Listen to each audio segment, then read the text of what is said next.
और आज हम सब वेस्ट बंगाल SSC SLST का जो 9-10 का हिंदी का सिलेबस है ना, तो हिंदी के सिलेबस पर जो है आधारित मैं कुछ आपके लिए इम्पोर्टेंट MCQ लेकर आए हैं जो बहुत इम्पोर्टेंट है। और ये आपके सिलेबस के पे आधारित है ना।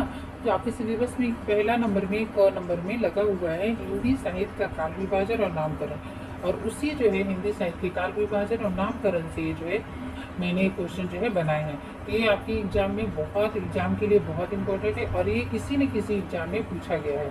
तो आइए चलते हैं पहले प्रश्न की ओर।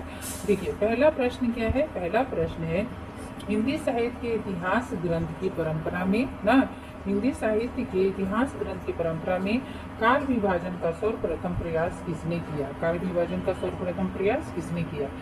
अब इसका ऑप्शन देख लीजिए। ए नंबर में मिश्र बंधु, यहाँ बी होगा। बी नंबर में जो है आपका आचार्य रामचंद्र शुक्ल, सी नंबर में जॉर्ज ग्रियर्सन और डी नंबर में सिम सिंह सेंगर है।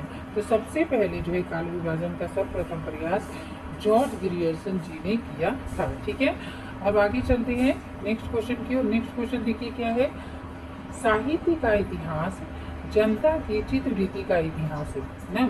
साहित्य का इतिहास जनता की चित्रवृत्ति का इतिहास है, यह कथन किसका है। ठीक है, ये कथन किसका है। इसके 4 ऑप्शन दिए गए हैं और आपको जो इसमें से सही आंसर ढूंढना है। तो पहला देखिए यहाँ पे ए ऑप्शन में क्या है, डॉक्टर राम कुमार वर्मा। बी में है आचार्य रामचंद्र शुक्ल।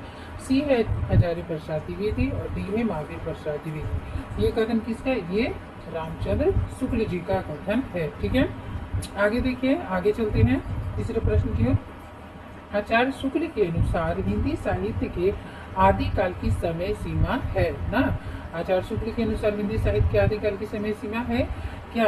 ए नंबर में देखिए विक्रम संवत 1050 से विक्रम संवत 1375 तक, सन 1050 से जो है सन 1375 तक, विक्रम संवत 1375 से विक्रम संवत 1700 तक, और डी इनमें से कोई नहीं। तो आपको ध्यान देना है विक्रम संवत, हाँ आचार्य जी ने अपने हिंदी साहित्य का जो इतिहास लिखा उसमें लिखा हुआ है विक्रम संवत। ये सब में कंफ्यूजन हो जाता है, सन यहाँ पे दिया है ना, तो सन नहीं होगा, यहाँ पे क्या होगा, ए नंबर आंसर आपका राइट है कि विक्रम संवत 1050 से विक्रम संवत 1375 तक। आचार्य रामचंद्र शुक्ल का जो हिंदी साहित्य का इतिहास है उसमें काल विभाग के आगे में ही लिखा हुआ ये है। ठीक है, आगे देखिए, आगे चौथा क्वेश्चन की ओर चलते हैं।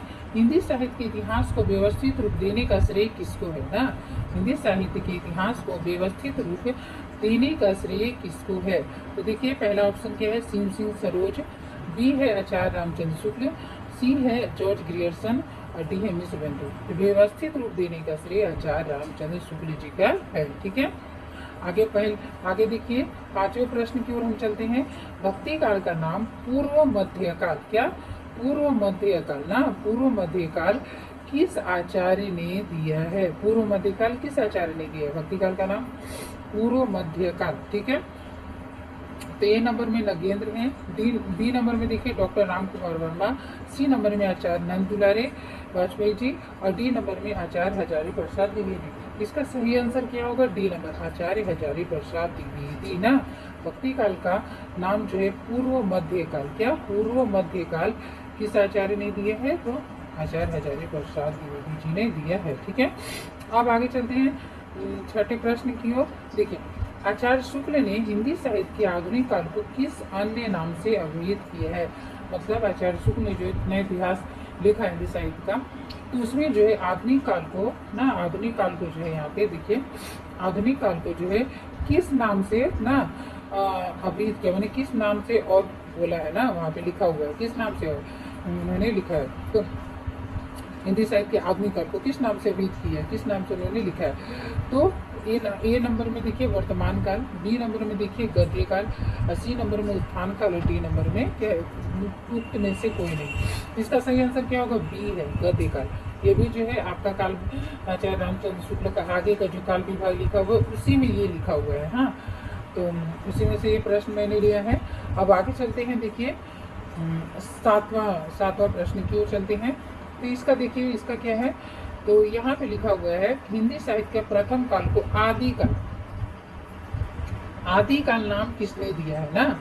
तो देखिए इसका आंसर क्या होगा। पहला ऑप्शन में आपको दिया है रामचंद्र शुक्ल, बी दिया है हजारी प्रसाद द्विवेदी, सी राहुल सांकृत्यायन जी और डी नंबर में वासुदेव शरण अग्रवाल जी। तो हिंदी साहित्य के प्रथम काल को आदिकाल नाम से किसने दिया आदिकाल नाम? तो ये दिए हैं हजारी प्रसाद द्विवेदी जी ने। किसने दिया है हिंदी साहित्य के प्रथम काल को आदिकाल नाम? हजारी प्रसाद द्विवेदी जी। ठीक है, अब आगे चलते हैं 8 नंबर में। देखिए हिंदी के प्रारंभिक काल को ना, हिंदी के प्रारंभिक काल को जो है वीर गाथा काल, हिंदी के प्रारंभिक काल को वीर गाथा काल नाम जो है किसने दिया ना? प्रारंभिक काल को वीर गाथा काल नाम किसने दिया? इसका देखिए ऑप्शन क्या है। पहला है आचार्य रामचंद्र शुक्ल, बी है हजारी प्रसाद द्विवेदी, सी है राहुल सांकृत्यायन जी और डी है मिश्रबंधु जी। इसका सही आंसर क्या होगा? इसका सही आंसर है आचार्य रामचंद्र शुक्ल। क्या? आचार्य रामचंद्र शुक्ल ना। तो आचार्य रामचंद्र शुक्ल का इतिहास बहुत ही इंपॉर्टेंट है, हर एक एग्जाम के लिए उससे क्वेश्चन आते ही हैं। और ये जो है आपका मैंने जो प्रश्न लिया है आचार्य रामचंद्र शुक्ल का काल विभाग से, मैंने बहुत सारे क्वेश्चन इसमें लिए हैं, तो ये बहुत इंपॉर्टेंट है आपके लिए। और ये अधिकतर ये जो मैंने प्रश्न लिया है ये जो है कई एग्जाम में ये पूछा गया प्रश्न है, तो ये आपके लिए बहुत इंपॉर्टेंट है। आगे देखते हैं 9वां नंबर के लिए। 9वां नंबर चलते हैं। 9वां नंबर में देखिए क्वेश्चन क्या है। आदिकाल को बीज ओपन काल ना, आदिकाल को बीज ओपन काल नाम किसने दिया? तो इसका देखिए option A Acharya Ramchandra Shukla, B है महावीर प्रसाद द्विवेदी, सी है हजारी प्रसाद द्विवेदी और डी है आचार्य भागीरथ मिश्र। तो बीजोपन काल नाम किसने दिए है? महावीर प्रसाद द्विवेदी जी ने, है ना। अब देखिए आगे चलते हैं। 10 है। 10 क्वेश्चन क्या है। देखिए आचार्य शुक्ल द्वारा रचित हिंदी साहित्य का इतिहास का प्रकाशन वर्ष है ना। आचार्य शुक्ल जी द्वारा रचित जो हिंदी साहित्य का इतिहास है उसका प्रकाशन वर्ष क्या है ना, ये भी बहुत इंपॉर्टेंट क्वेश्चन है। तो देखिए ए नंबर इसका ऑप्शन क्या है। ए में 1917, बी में 1918, सी है 1919 और डी है 1929। तो इसका सही आंसर क्या हो गया? 1929 ना। आचार्य शुक्ल द्वारा जो रचित हिंदी साहित्य का इतिहास है उसका प्रकाशन वर्ष 1929 है। तो आज के लिए इतना ही। मिलते हैं नए वीडियो।